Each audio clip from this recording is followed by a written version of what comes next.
So we are sharing that information. We'll even share our legal research report that managed to look at all the gaps, including IBC side, including human rights side, on disability inclusion and representation. So we have that report that was compiled by Commissioner Lawrence Mute, that we are privileged, who used actually to be a commissioner at KHCR. So he has published a very good report that we can share with you, as well as some highlights of some popular version of some of the issues that we are pushing. We may not give you all the details, but you can at least highlight what we are pushing, as well as even my presentation, as well as Honorable Team's presentation. We'll share that information.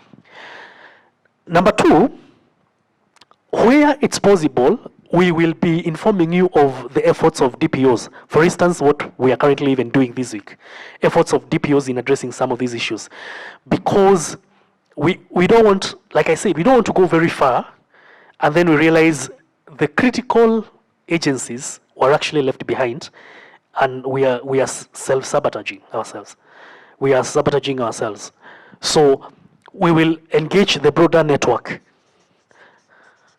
Like I would have wished if some of those networks we've been accessing actually had the information that we had today. Thankfully, we've managed to record this, and with your permission, we can highlight and we can share, and they can see.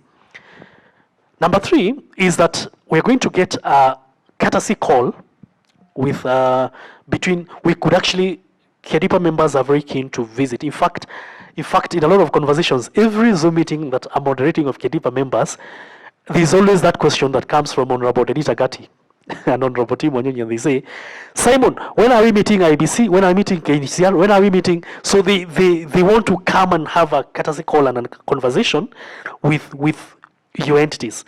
So that is something that now that we have some entry point and some engagement, and at least you know our gospel, and I'm presuming that we are now all converted and born again, including Duncan assistant. We are all born again in this, like you said.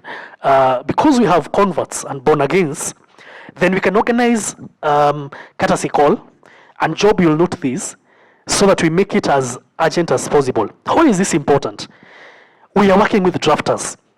Informally, there are issues that probably you may not push from your side, but we can push from our side, because we have, yes, and an access. If we are meeting those drafters, and they were supposed to come here, it's only that they're in Uganda. There's a big thing happening with parliamentarians in Uganda. So we've met drafters, and some of those drafters actually represented committees. And if we are saying these are the issues that we want included, and we're even meeting people in parliament. We have an office in parliament as Kedipa, and we have allies in Keopa, in the youth one, in the pastoralist. So there are issues that we can be able to push a bit, even from the drafters, even from the clerks in the National Assembly, and even with allies like Mzalendo, who we're working with on a program. Then there are issues that we can be able to escalate. So in short, the long and short of it is that, I don't know how to say it politely, but nasema msituone hivi.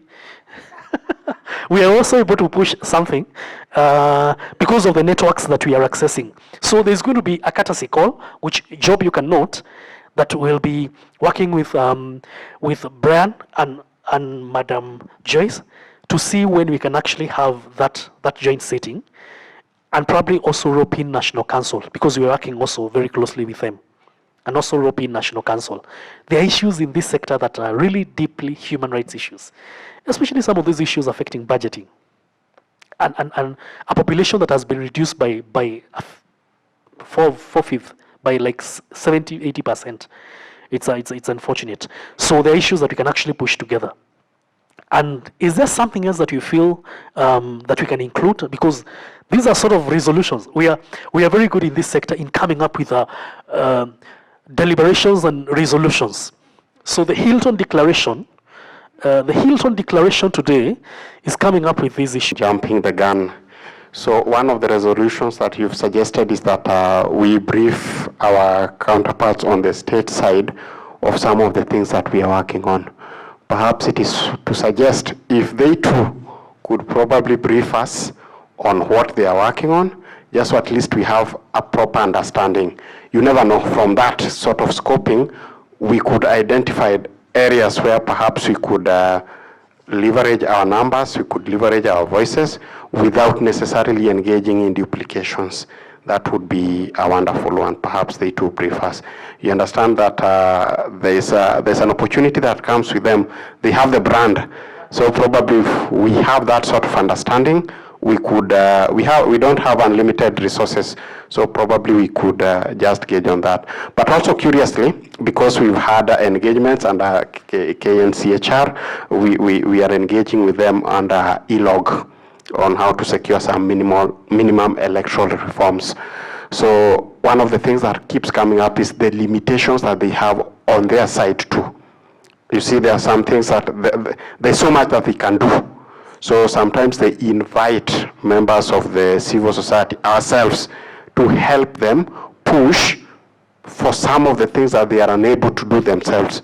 You see, sometimes there might be that fear of just trying to push so hard on the government. But if, for those of us in the civil society space are aware that, say, IEBC are facing limitations with, say, resourcing, because that's something that they have shared with us. There was a forum we had, I think, in 2019, and one of the commissioners did raise that issue with us and invited those of us in the civil society if we could do advocacy to secure more resources to IEBC. Probably if we could just have a proper understanding, a brief of understanding of the challenges that they are facing, and which they may invite those of us in the civil society to help push so that we help facilitate their work on that front. So just that. Thank you. Maybe just to add on to what Alex has said, I think it would be very important for both IEBC and ourselves, I don't know if they have one, for your organization to assist us with coming up with a monitoring tool. We have monitored issues around disability in the past on elections, but I mean, our expertise is not as good as yours. Probably there are issues that you'd want us to have a look at that maybe skipped our mind. So I think for me, it would just be, if you could help us develop an election monitoring tool on issues around disability, then that would be brilliant for us. Thank you. Thank you. In addition to these four, we could have a technical working group, yeah, that will be really organizing for these meetings, and we regularize them so that there is an action plan, there is reporting on progress, so that we move, we don't have time. Thank you.